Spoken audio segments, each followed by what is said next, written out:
Hi, everybody. So the first thing that you want to do whenever creating a template is come up with your outline. So your outline is going to be very basic. You're going to focus around a recipe. And let me just give you an idea of what I personally do. So let's say we did Philly sliders one day.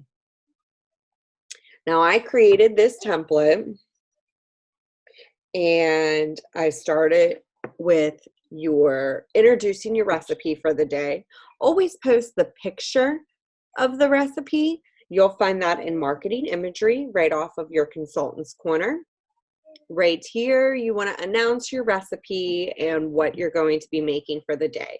Don't post the actual recipe until later, until after showcasing the products and stuff, because that kind of builds up your storyline.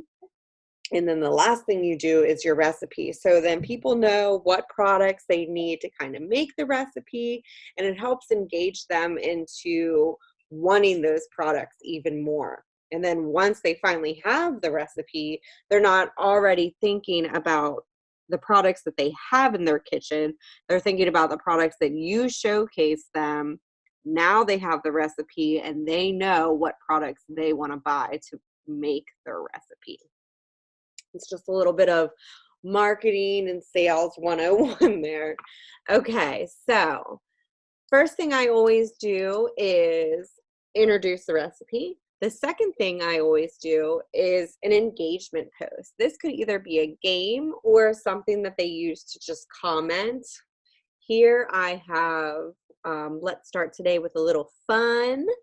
And it is, if I were to come to your house and steal what's on top of your refrigerator, what am I getting? And then people just go ahead and comment what's on top of their refrigerator. Now that's bringing in engaging comments, and that's really building up the excitement within your party. Because you'll find more often than not, people are going to comment on your engagement posts rather than your actual product posts. So either way, you want engagement and fun and commenting within your party so people are seeing everything you're posting. So then I move on to my third post, always being the star of the recipe. So for the Philly sliders, it would be your deep covered baker. I go ahead and I always add the item number to make it a little bit easier for people to look up their products. And then I talk about it and I say why they absolutely need it. And then I add a shopping link so they can go ahead and look on the website for that particular item. Now you'll see here it says bracket link bracket. I will talk more on that later.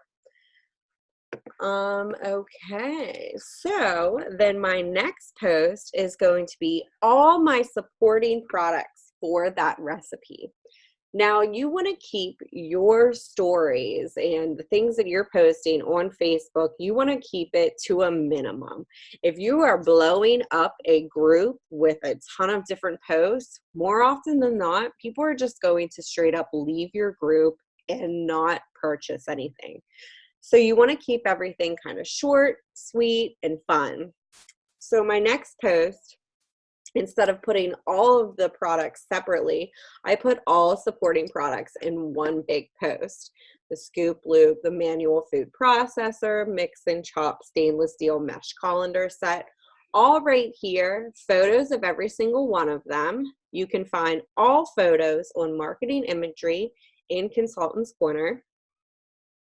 So, and each post or each line talks about the product itself, and then occasionally I will add a little YouTube link. If you look up Pampered Chef on YouTube, they have a bunch of different products in use, and you can kind of add that on here for people to click and kind of see the products in use. That's what sells the most, is people being able to see the products being used. So here you'll find all your supporting products. Now, my next post is my recipe. So for this particular day, I did a savory recipe for my first, and then a sweet for my last. So then I have the actual recipe post here. This is the actual picture, so people can straight up post this picture out or print this picture out and then use it to make their products. Or if they're on a tablet, they can just click on this picture and here it is. They can follow their recipe. So then the next post to break in between your recipes is another engagement post. So this one in particular, I did guess how many jelly beans in the manual food processor. Now people will comment their answers, and then I usually, for posts like this, I will post the answer and the winner the following day. So I let it build up, I let people guess. You know, not everyone's going to sign on Facebook right away. So I give it at least 24 hours for people to comment and get their answers in. Okay. Then, so this particular template in day, I did baked chocolate donuts for the next recipe. Again, I posted a picture of the recipe of what we were making right here, as you can see, and building up that excitement. Then, of course, the star of the recipe, which is going to be your donut pan.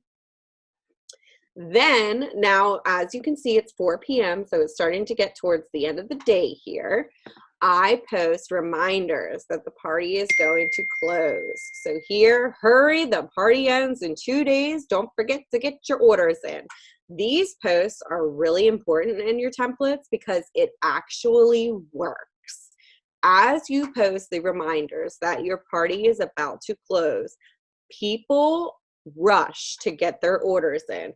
You will find on the last day after your post comes up, last day to order, you will find a ton of orders come rolling in. So it's really important to post these little reminders and get the ball rolling on those orders.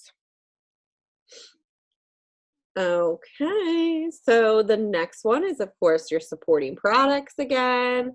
Then I do another fun engagement post or game here, 6 p.m. And then my very last post of the day is, of course, the actual recipe. Now, each post, if you haven't already noticed throughout the video, I end each post in a question. Now, this helps bring in engagement, and people have to comment if they see that, and it just helps with the whole process of getting people engaged, getting people commenting. Your goal for your parties are going to be get people to comment, get people to be engaged. Otherwise, you're not going to have a successful show. You're going to have a dud. And that's not what you want. You want engagement, you want fun, you want to learn new things. So as you'll see, like some of my posts here show also about what the manual food processor does. People a lot of times don't always read all the text, they go straight to the photos. So if you say things in photos about particular products, that's just another outlet and another way to sell. Throughout each template in each day, you want to sell in multiple different ways. Your first way is, of course, your entire template in the text that you are posting. Your second way is the photos. So here's like, people are going to click on this photo, the mix and chop, and they're going to see all these different ways to use it. And they're going to be like, I need that in my kitchen right now. So then they're going to buy it. So you have your text, you have your photo, but then the third way you want to sell is talking with your guests, talking with your customers. asking them questions, really engaging, like selling personally. Ask somebody if they comment and they say, oh, I didn't realize there's so many different ways to use the mixing top. And you're going to say, it's a product I cannot live without in my kitchen now. That's selling right there. They're taking your word for it.